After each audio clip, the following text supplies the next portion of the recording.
जो टीचर्स आज आपके बीएलओ बने पड़े हैं, जो टीचर आपके सर्वे कर रहे हैं, जो टीचर गणना कर रहे हैं, जो टीचर आपके मिड डे मील करवा रहे हैं, जो टीचर आपके अगर समूह का विवाह हो रहा है तो उसमें दुल्हन को ब्यूटी पार्लर लेकर के जा रहे हैं, और अलीगढ़ में तो हद मचा दी, एक टीचर को आपने कुत्ता गिनवाने के लिए लगा दिया। ये आपकी सरकार है।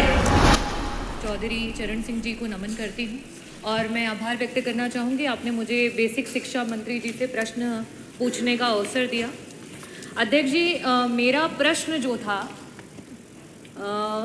शिक्षा विभाग के पिछले किए हुए कृत्यों से जुड़ा हुआ था, क्योंकि अभी कुछ दिन पहले ये देखा गया कि विभाग के द्वारा कई सारे प्राइमरी स्कूलों को बंद किया गया मर्जर के नाम पर, और जब उसका कारण पूछा गया तो ये बताया गया कि उन स्कूलों में जो है बच्चों की संख्या कम है।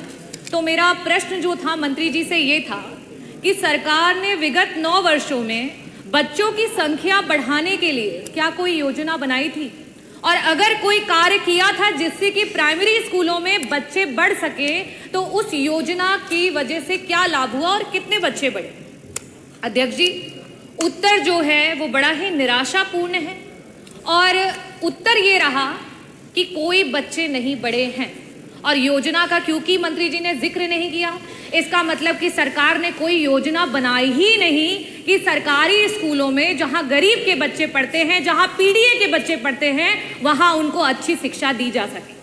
किसी भी स्कूल में अगर आप बच्चों को की संख्या को बढ़ाना चाहते हो तो वहां सर्वप्रथम सबसे जरूरी है वहां के पर्याप्त शिक्षक, वहां पे शिक्षकों की संख्या जो है वो पर्याप्त होनी चाहिए। दूसरी जो सबसे जरूरी चीज है वो है शिक्षक, और साथ ही साथ जो बच्चे वहां पढ़ रहे हैं उनकी शारीरिक और मानसिक दुरुस्ती। और लास्ट में जो मंत्री जी कायाकल्प की बात कर रहे थे, खैर वो तो काया और कल्प सभी धरातल पर देख सकते हैं, जो कि है बेसिक इंफ्रास्ट्रक्चर। खैर एक बात को, बेसिक इंफ्रास्ट्रक्चर को कॉम्प्रोमाइज भी कर सकते हैं, लेकिन जिन स्कूलों में टीचर्स ही नहीं हैं, जिन स्कूलों के टीचर्स प्रताड़ित हो रहे हैं, वहां पे हम कैसे चाहेंगे और कैसे पा पाएंगे कि हमारे बच्चे बढ़ रहे हैं।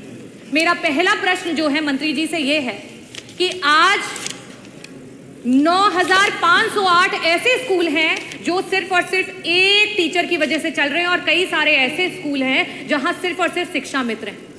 ऐसी स्थिति में क्या सरकार शिक्षक भर्ती को और देरी ना करते हुए, क्योंकि 2 लाख से भी ज्यादा टीचर्स की आज सरकार की कमी है, उसको पूरा करने के लिए जल्द से जल्द शिक्षक भर्ती लाएगी, और लाएगी तो कब?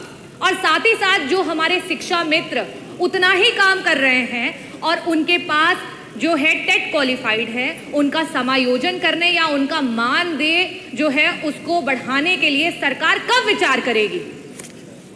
मेरा दूसरा प्रश्न मंत्री जी से ये है, क्योंकि मैंने मानसिक और शारीरिक दोनों की दुरुस्तता की बात की, जो टीचर्स आज आपके बीएलओ बने पड़े हैं, जो टीचर आपके सर्वे कर रहे हैं, जो टीचर गणना कर रहे हैं, जो टीचर आपके मिड डे मील करवा रहे हैं, जो टीचर आपके अगर समूह का विवाह हो रहा है तो उसमें दुल्हन को ब्यूटी पार्लर लेकर के जा रहे हैं, और अलीगढ़ में तो हद मचा दी, एक टीचर को आपने कुत्ता गिनवाने के लिए लगा दिया। ये आपकी सरकार है। ये हम कहते हैं कि हमारा जो गुरु होता है, गुरु ब्रह्मा, गुरु विष्णु, और आपने गुरु को कहां ला करके पटक दिया। ये आपकी सरकार है। मैं ये पूछना चाहती हूँ, क्या ऐसी मानसिक उत्पीड़ना के साथ आप ये कर पाएंगे कि हमारे प्राइमरी स्कूल के जो हैं बच्चे बढ़ पाए? मेरा प्रश्न आपसे ये है कि अंतर जनपदीय आज 10-10 साल से टीचर्स बैठे हुए हैं, उनके ट्रांसफर्स नहीं हो पा रहे हैं। ऐसी स्थिति में क्या सरकार, जो हमारे टीचर्स हैं 1,86,000 ऐसे टीचर्स हैं जो कि टेट के बिना ही उनको नौकरियां मिली, आज उनके ऊपर टेट की मार आ गई है। क्या सरकार उस टेट से उनको मुक्ति दिलाएगी?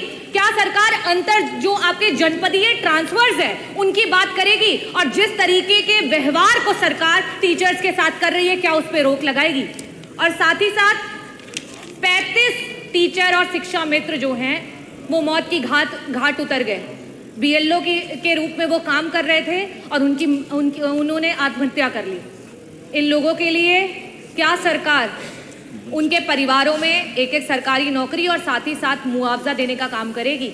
मैं बस इन 3 प्रश्नों के स्पष्ट उत्तर चाहूंगी कि सरकार अवश्य दे। बहुत बहुत धन्यवाद अध्यक्ष।